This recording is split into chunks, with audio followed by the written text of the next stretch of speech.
Strictly speaking, matrix management is the practice of managing individuals with more than one reporting line, but it is also commonly used to describe managing cross-functional, cross-business group and other forms of working that cross the traditional vertical business units often silos, of function and geography. What is matrix management? It is a type of organizational management in which people with similar skills are pooled for work assignments, resulting in more than one manager. For example, all engineers may be in one engineering department and report to an engineering manager, but these same engineers may be assigned to different projects and report to a different engineering manager or a project manager while working on that project. Therefore, each engineer may have to work under several managers to get his or her job done. The matrix for project management. A lot of the early literature on the matrix comes from the field of cross-functional project management, where matrices are described as strong, medium or weak depending on the level of power of the project manager. Some organizations fall somewhere between the fully functional and the pure matrix. These organizations are defined in A Guide to the Project Management Body of Knowledge as a unregistered trademark composite unregistered trademark. For example, even a fundamentally functional organization may create a special project team to handle a critical project. However, today, matrix management is much more common and exists at some level, in most large complex organizations, particularly those that have multiple business units and international operations. Management advantages and disadvantages. Key advantages that organizations seek when introducing a matrix include to break business information silos, to increase cooperation and communication across the traditional silos and unlock resources and talent that are currently inaccessible to the rest of the organization. To deliver work across the business more effectively to serve global customers, manage supply chains that extend outside the organization, and run integrated business regions, functions and processes. To be able to respond more flexibly to reflect the importance of both the global and the local, the business and the function in the structure, and to respond quickly to changes in markets and priorities. To develop broader people capabilities, a matrix helps develop individuals with broader perspectives and skills who can deliver value across the business and manage in a more complex and interconnected environment. Key disadvantages of matrix organizations include mid-level management. Having multiple supervisors can be confusing, in that competing agendas and emphases can pull employees in different directions, which can lower productivity. Mid-level management can become frustrated with what appears to be a lack of clarity with priorities. Mid-level management can become overburdened with the diffusion of priorities. Supervisory management can find it more difficult to achieve results within their area of expertise, with subordinate staff being pulled in different directions. Application, advantages and disadvantages in a project management situation. The advantages of a matrix for project management can include: individuals can be chosen according to the needs of the project.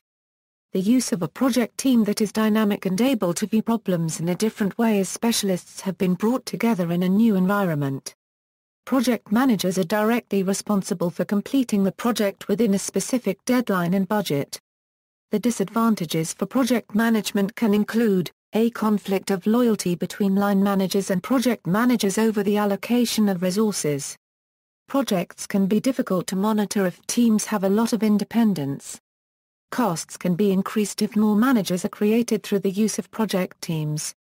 In popular culture, a great example of matrix-style management can be seen when Peter Gibbons messes up his TPS reports in the movie Office Space. Current thinking on matrix management. In 1990, Christopher A. Bartlett and Sumantra Oshal, writing on matrix management in the Harvard Business Review, quoted a line manager saying the challenge is not so much to build a matrix structure as it is to create a matrix in the minds of our managers.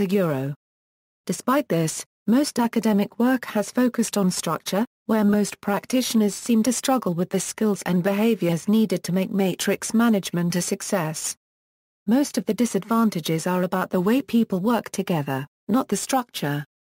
In a designing matrix organizations that actually work. J. R. Galbraith says organization structures do not fail, but management fails at implementing them successfully. He argues that strategy, structure, processes, rewards and people all need to be aligned in a successful matrix implementation.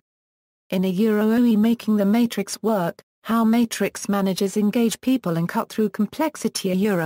Van Hall identifies a number of specific matrix management challenges in an environment where accountability without control, and influence without authority, become the normal way of working. Context: matrix managers need to make sure that people understand the reasoning behind matrix working and change their behaviors accordingly. Cooperation: a matrix is intended to improve cooperation across the silos, but it can easily lead to an increase in bureaucracy, more meetings and slower decisions where too many people are involved.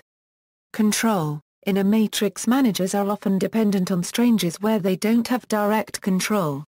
There are many factors that can undermine trust, such as cross-cultural differences in communicating through technology, and when trust is undermined, managers often increase control. Centralization can make the matrix slow and expensive to run with high levels of escalation. Matrix managers need to directly build trust in distributed and diverse teams and to empower people, even though they may rarely get face-to-face.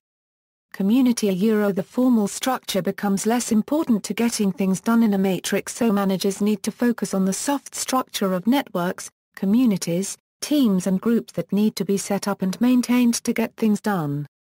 Visual representation: representing matrix organizations visually has challenged managers ever since the matrix management structure was invented.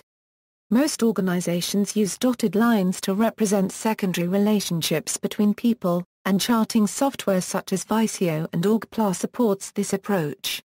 Until recently, enterprise resource planning and human resource management systems software did not support matrix reporting.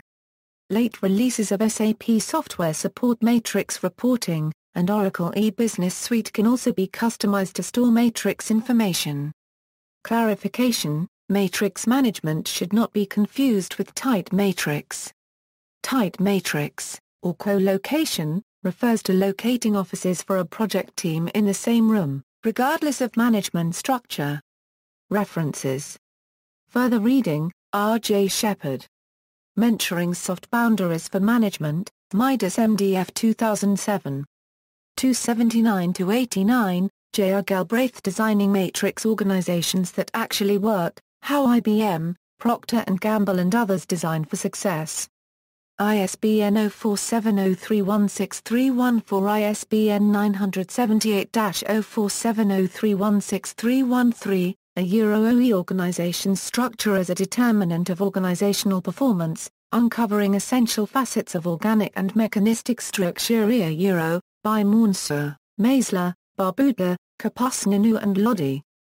American Journal of Scientific Research 2012.